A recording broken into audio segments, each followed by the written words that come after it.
السلام عليكم ورحمة الله تعالى وبركاته. مشاهدي قناة شوات وردة، كنرحب بكم من جديد في هذا الفيديو الجديد اللي غنقدم لكم فيه اللحم بالبرقوق، طبق مغربي اصيل. بقاو معايا وتفرجوا حتى للتالي ديال الفيديو باش تعرفوا عن المقادير والطريقة ديال التحضير.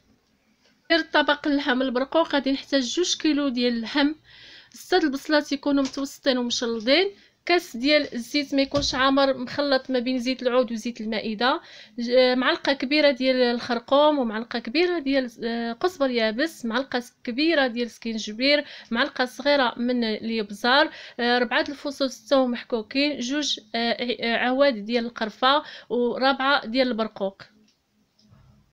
خديت الكوكوطه البنات، وضعت فيها البصل ثم الزيت ثم العطريه اللي عندي، ثم خديت اللحم اللي عندي طرف بطرف ودوزته في هذيك العطريه اللي عندي مع البصل، وخليته يرقد 1 ساعه كامله في الكوكوط باش العطريه تخلي في اللحم.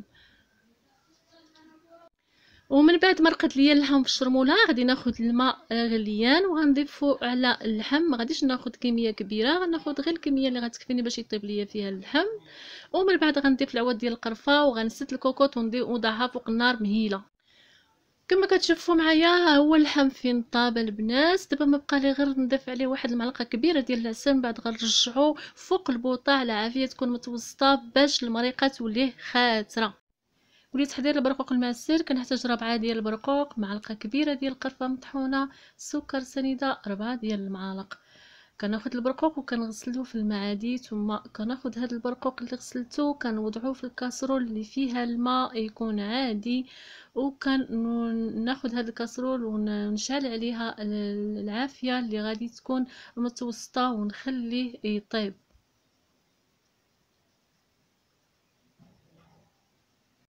ودابا البنات المبتدئات باش غنعرفوا البرقوق طاب ولا مازال، انا خديت حبه ديال البرقوق وقصتها بيدي، جاتني قاصحه، غادي نخليه يكمل في الطياب. جاني هذيك الحبه جاتني رطبه، غادي نضيف عليها القرفه والسكر سنيده وغادي نخليه يتعسل.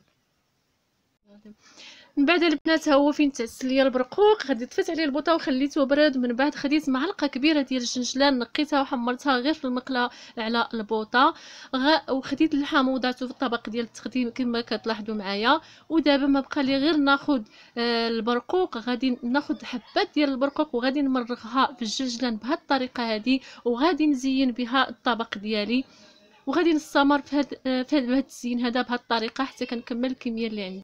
وهذا هو الشكل النهائي ديال طبق اليوم، طبق اللحم البرقوق المعسل المغربي الاصيل، قدمته بالطريقه التقليديه. كنتمنى ينال الاعجاب ديالكم، وإلا عجبكم البنات ديروا لي جيم وبارطاجيو رابط القناه، المواقع الاجتماعيه.